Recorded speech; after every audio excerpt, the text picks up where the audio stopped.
And good evening, everybody. This is Michael Filighera. I am with logicalsignals.com and tradershelpingtraders.com. And this is the Elliott wave update for the S&P 500 for Sunday, August 1st, 2021. Well, there's not a whole lot to be adding to what I've already been in discussion about. As we begin the Globex session this Sunday afternoon, we're up a little bit in all of our markets. The Russell's up a little bit, the Nasdaq's up a little bit, the Dow's up.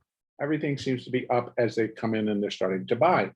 Now, but they haven't really started to push above any levels that would suggest that we're going to continue to go up, or we're going to go down and finish a minor fourth wave correction.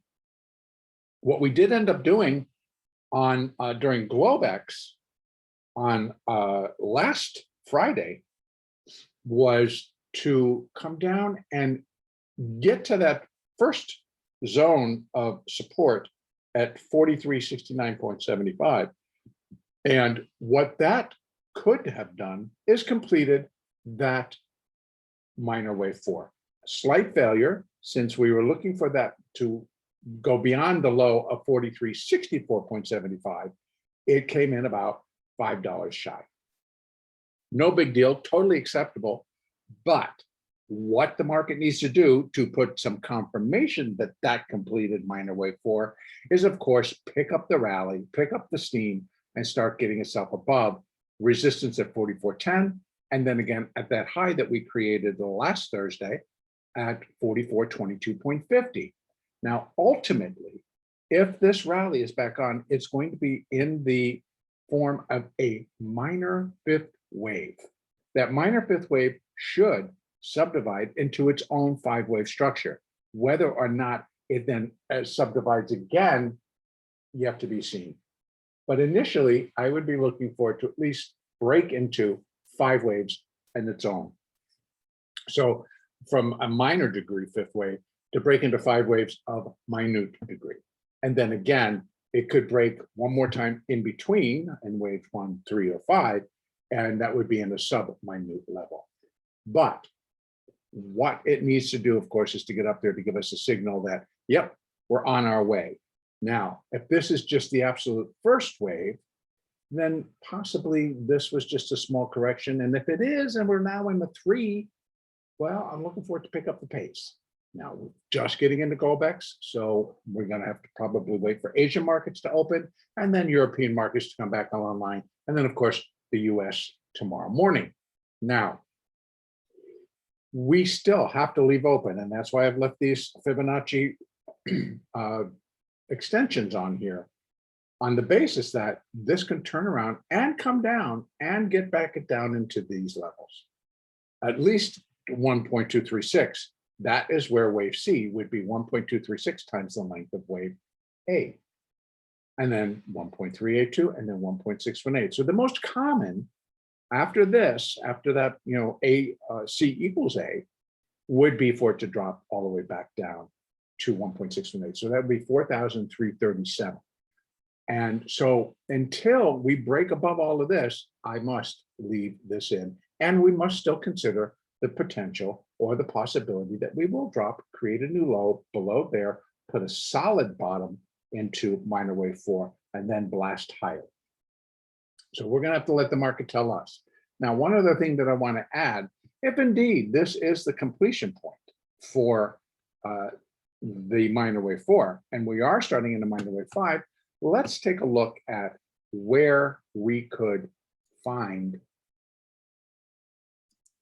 some resistance to complete minor 5 and all of the advancing sequences that we have been tracking higher for the last 10 years. But more on that once we're underway. So let me get rid of this one so we can see more clearly. If this did complete and we're going to go up, then here's what we're looking at.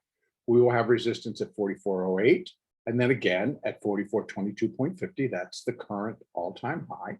Then we have resistance at 44.32, I'm going to call it, 51, 44.70, 44.85, 44.97, which is just below the first level for this larger intermediate with wave 5, which would be at 45.07.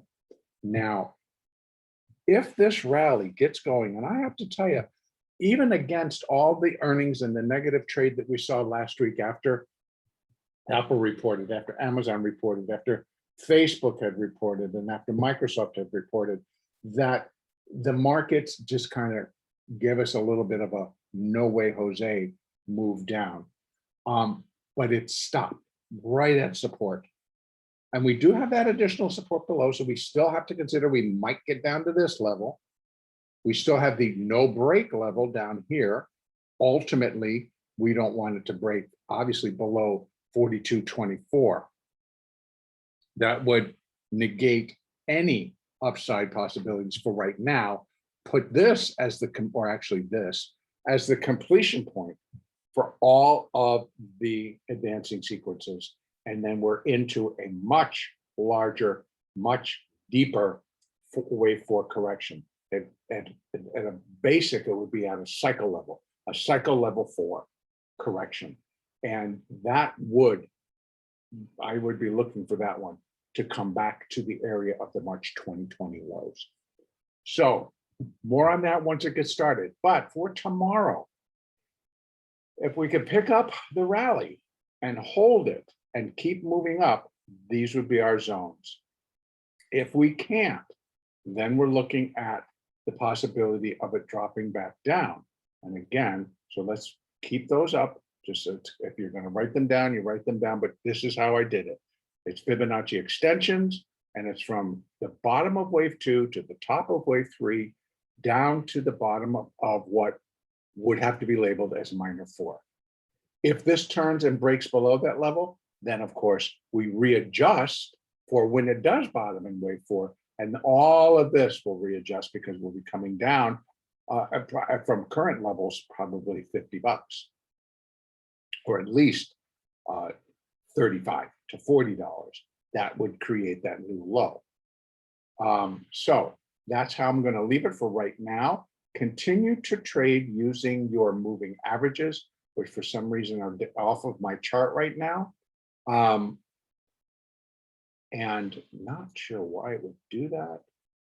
Create, save new drawing set. I want to put in the drawing set. I'll do that later. Sorry, we're going to follow our moving averages as they will lead us in direction and entry and exits. So for tomorrow, hopefully the rally will pick up and we start to reach up into these levels. If not, we do have the potential for the market to drop lower, get itself below 4364.75. We have support at around the 4350 area. Ultimately, we have at 4333. So right about that area, that would be a very clean, nice wave down. Continued slides would really push support. And I'm going to go back and do that because I think that's important right now. This one I want to get rid of. So let's remove that drawing. And I'm going to continue to put, if we're looking for that C wave, I'm going to put it here to there to there. And we have 4368, of course, and 4355, 4350, 47 to 50, 4334 down to 33, and then we have 4329, 13, 4292. Those would be pretty extreme, but the market could do that. And then we have the please don't break zone at 4279. And what I mean by that is, like, I wouldn't want to see it come down there because then wave 4 would overlap wave 1. Major rule negates that it's a 5-wave structure and then negates that that's a wave 4. So we have other alternatives so that it can't break under the current count. And we also don't want to see it we don't want to even see it break below 42, that level, the 4280 or 71, excuse me. And actually it's 81, isn't it? Yes. What's this one? Yeah, 80. And then the second absolute please don't break is 42.24. And that reason is because then that signifies that even if we're going to count this as wave one of minor 5, excuse me, wave one of intermediate 5, and this would be wave 2. That wave can come all the way down to the starting point, but cannot exceed it. Cannot exceed it. Therefore, then it's not a wave 1. It's not a correcting a wave 1. It's doing something totally different.